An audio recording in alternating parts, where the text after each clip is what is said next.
നമ്മൾ പഠിക്കുന്ന സമയത്ത് നമുക്ക് ഉത്തരങ്ങളെല്ലാം കിട്ടും. പരീക്ഷ എഴുതുന്ന സമയത്ത് ഉത്തരങ്ങളൊന്നും കിട്ടുന്നില്ല. ഇനി പരീക്ഷ കഴിഞ്ഞിട്ടാണെങ്കിലോ നമുക്ക് ആ ഉത്തരങ്ങൾ വീണ്ടും കിട്ടാൻ തുടങ്ങും. എന്തുകൊണ്ടാ ഈ പരീക്ഷയുടെ സമയത്ത് മാത്രം ഉത്തരങ്ങൾ ഇങ്ങനെ കിട്ടാതെ പോകുന്നത്? ഒരുപാട് ആളുകൾ ചോദിക്കാറുണ്ട്. കുട്ടികളെക്കാൾ കൂടുതൽ പേരന്റ്സ് ആണ് ചോദിക്കാറുള്ളത്. സോ ഈ വീഡിയോ ഡെഡിക്കേറ്റ് ചെയ്യുന്നത് പേരന്റ്സിന് വേണ്ടിയിട്ടാണ്. ഡോപ്പയിൽ പഠിക്കുന്ന കുട്ടികളുടെ പേരന്റ്സിന് വേണ്ടിയിട്ടുള്ള എഡ്യൂക്കേഷൻ പ്രോഗ്രാം ആയിട്ടുള്ള ഡോപ്പ വാത്സല്യ വീഡിയോ സീരീസിലേക്കുള്ള എന്തുകൊണ്ട് പരീക്ഷാ സമയത്ത് ഉത്തരം കിട്ടുന്നില്ല എന്നുള്ള വീഡിയോയിലേക്ക് നിങ്ങളെ വെൽക്കം ചെയ്യാണ്.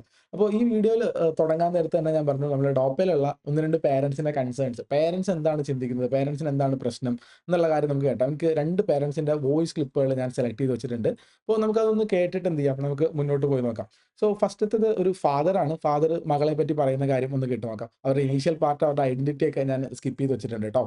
പിന്നെ അവള് എപ്പം വിളിക്കുമ്പം പറയാന്ന് വെച്ചാല് പഠിച്ചിട്ട് ഒന്നും എല്ലാം അവര് ക്വസ്റ്റ്യൻ ചെയ്യുമ്പോ ഒക്കെ എല്ലാം ഓക്കെയാണ്.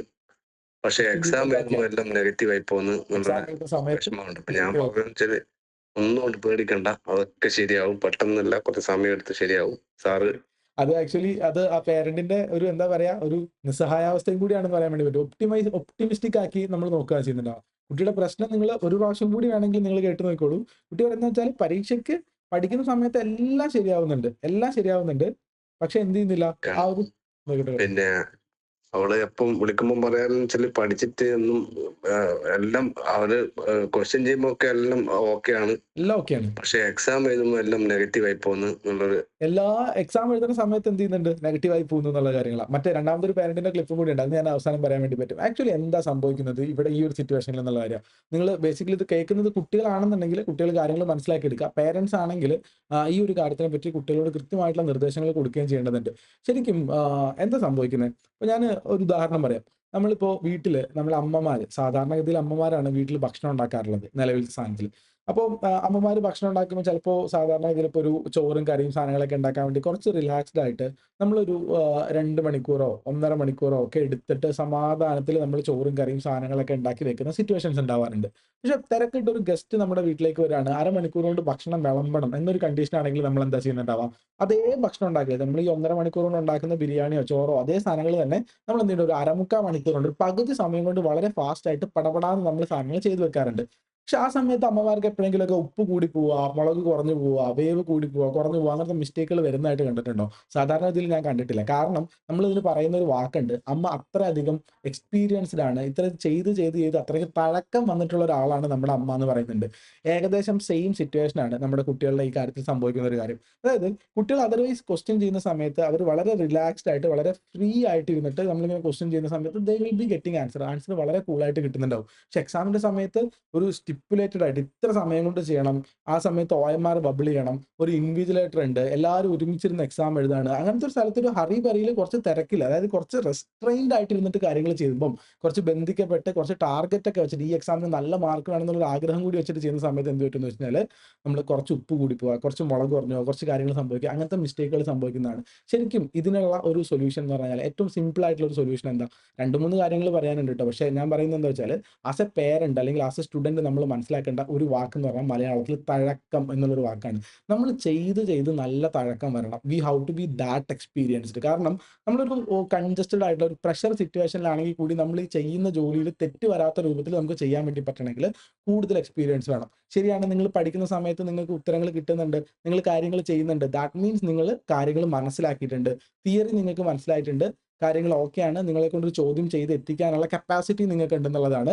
ഇനി രണ്ടാമത്തെ കാര്യത്തിൽ എന്തുകൊണ്ട് നിങ്ങൾക്ക് തെറ്റ് പറ്റുന്നു എന്ന് വെച്ച് കഴിഞ്ഞാൽ നിങ്ങളുടെ തഴക്കം കുറവാണ് എന്നുള്ളതാണ് അതിന്റെ അർത്ഥം. സോ ബേസിക്കലി മലയാളത്തിൽ തന്നെ നമ്മൾ അതിനെ മനസ്സിലാക്കിയെടുക്കുക. ഒരു കാര്യം ചെയ്ത് വരുന്ന ഒരു ശീലത്തിനെയാണ് പറയാ. ഇനി എന്റെ കയ്യിൽ രണ്ടാമതൊരു പേരന്റിന്റെ ഒരു അമ്മയുടെ വോയിസ് ക്ലിപ്പുകൾ കൂടിയുണ്ട്. ഡയറക്ട്ലി ഇങ്ങനെയാണെന്ന് തോന്നില്ല. പക്ഷെ ഏകദേശം ഇതുപോലെ തന്നെ ഉണ്ട്. അത് ശരിക്കും ആ അമ്മ പറയുന്ന സാധനം നമുക്കൊന്ന് കേട്ട് നോക്കാം.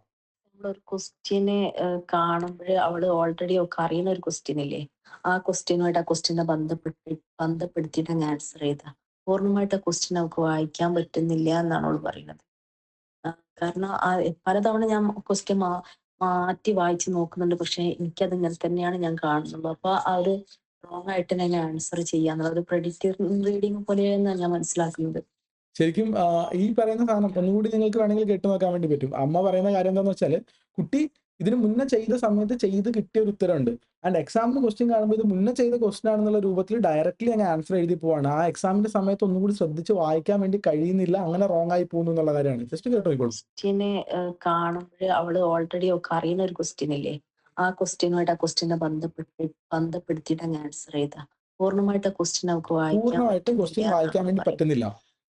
കാരണം പലതവണ ഞാൻ ക്വസ്റ്റ്യൻ പലതവണ മാറ്റി മാറ്റി വായിച്ചു നോക്കാൻ വേണ്ടി പറഞ്ഞു നോക്കി. പക്ഷെ സ്റ്റിൽ എന്ത് ചെയ്യാൻ വേണ്ടി പറ്റുന്നില്ല, അവർക്ക് പൂർണ്ണമായിട്ടും ക്വസ്റ്റ്യൻ അങ്ങോട്ട് വായിക്കാനോ കാര്യങ്ങൾ ചെയ്യാനോ വേണ്ടി പറ്റുന്നില്ല എന്നുള്ള കാര്യം. ഇതും എന്താണ് കാര്യം, ഇതും ഏകദേശം സെയിം സാധനം തന്നെയാണ് സംഭവിക്കുന്നുണ്ടാവുക. അതായത് നമ്മൾ വീട്ടിലിരുന്ന് പഠിക്കുന്ന സമയത്ത് എക്സാമിന് വേണ്ടി പ്രാക്ടീസ് ചെയ്യുന്ന സമയത്ത് നല്ല രൂപത്തിൽ പ്രാക്ടീസ് ചെയ്യാൻ വേണ്ടി പറ്റുന്നുണ്ട്. പക്ഷെ എക്സാം ഹാളിലേക്ക് പോകുമ്പോൾ നമ്മൾ പേരൻസും കുട്ടികളും എല്ലാവരും മനസ്സിലാക്കേണ്ടത് നമ്മളവിടെ കുറച്ചൊരു ഹറിബറിയിലാണ്.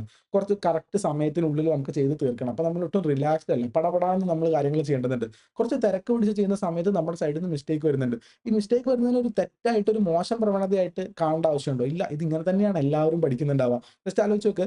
എനിക്കെന്താണെന്ന് വെച്ചാൽ ഈ പാചകത്തിന്റെ എക്സാമ്പിൾ പറഞ്ഞതുകൊണ്ട് അമ്മമാർക്കൊക്കെ കുറച്ച് പെട്ടെന്ന് ചെയ്യാൻ വേണ്ടി പറ്റും. എപ്പോഴെങ്കിലുമൊക്കെ തിരക്ക് പിടിച്ച് ചെയ്യുന്ന സമയത്ത് നമുക്ക് മിസ്റ്റേക്ക് വരാനുള്ള സാധ്യതകൾ കൂടുതലാണ്. അപ്പോൾ തിരക്ക് പിടിച്ചാലും മിസ്റ്റേക്ക് വരാത്ത രൂപത്തിലേക്ക് നമ്മൾ ഇതിനെ പ്രാക്ടീസ് ചെയ്ത് എത്തിക്കണം എന്നുള്ളതാണ് ഇതിന്റെ ഒരു സിംപ്ലസ്റ്റ് സൊല്യൂഷൻ എന്ന് പറഞ്ഞു കഴിഞ്ഞാൽ പ്രാക്ടീസ് കൂട്ടുക എന്നുള്ളതാണ്. അപ്പോൾ രക്ഷകർത്താക്കളോടാണ് പറയാനുള്ളത്, നമ്മുടെ ആരുടെയെങ്കിലും മക്കള് അച്ഛാ അമ്മ എനിക്ക് പരീക്ഷയ്ക്ക് മുന്നേയും പരീക്ഷയ്ക്ക് ശേഷം ഉത്തരം കിട്ടുന്നുണ്ട്, പക്ഷെ പരീക്ഷാ സമയത്ത് കിട്ടുന്നില്ല എന്ന് പറയുന്ന സമയത്ത് ഒപ്റ്റിമിസ്റ്റിക് ആയിട്ട് മക്കളെ അത് ശരിയായിക്കോളും എന്ന് നമുക്ക് പറയാൻ വേണ്ടി പറ്റും. അതിനേക്കാൾ ഉപരി നിങ്ങൾ വളരെ സ്ട്രോങ് ആയിട്ടുള്ള നിർദ്ദേശം തിരിച്ചു കൊടുക്കേണ്ടത് നിങ്ങൾക്ക് തഴക്കം വരാനുണ്ട്, അതുകൊണ്ട് നിങ്ങൾ ഇനി കൂടുതൽ പ്രാക്ടീസ് ചെയ്യണം എന്നാണ് നിങ്ങൾ എന്ത് ചെയ്യേണ്ടത്, മക്കൾക്ക് നിങ്ങൾ തിരിച്ചു പറഞ്ഞു കൊടുക്കേണ്ട ഒരു കാര്യം. ഇനി ഇതല്ലാതെ മറ്റെന്തെങ്കിലും കാരണങ്ങൾ കൊണ്ട് ഉണ്ടാവാൻ സാധ്യതയുണ്ടോ എന്ന് വെച്ച് കഴിഞ്ഞാൽ വളരെ ചുരുക്കം ചില കുട്ടികൾക്ക്, ഇത് വളരെ പ്രധാനപ്പെട്ട കാര്യമാണ്, വളരെ ചുരുക്കം ചില കുട്ടികൾക്ക് എൻട്രൻസ് കോച്ചിങ് ഒക്കെ എടുത്തിട്ടുണ്ടെങ്കിൽ കൂടി എക്സാം ആൻസൈറ്റി എന്ന് പറഞ്ഞ സാധനം ഉണ്ടാവും. യൂഷ്വലി എൻട്രൻസ് കോച്ചിങ് എടുക്കുന്ന കുട്ടിക്ക് എക്സാം ആൻസൈറ്റി ഉണ്ടാവില്ല. വൈ?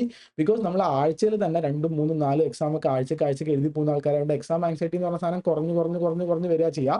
പക്ഷെ വളരെ ചുരുക്കം ചില കുട്ടികൾക്കാണ് എക്സാം ആൻസൈറ്റി എന്ന് പറഞ്ഞ സാധനം ഉണ്ടാവുക. അപ്പൊ നിങ്ങൾ ഇത് കേട്ടിട്ട് നിങ്ങൾ ആരും വിചാരിക്കേണ്ട എന്റെ കുട്ടിക്ക് ആൻസൈറ്റി ആണ്, ടെൻഷനാണ്, അതുകൊണ്ടാണ് ഉത്തരം തെറ്റിപ്പോകുന്നതെന്ന് വിചാരിക്കേണ്ട.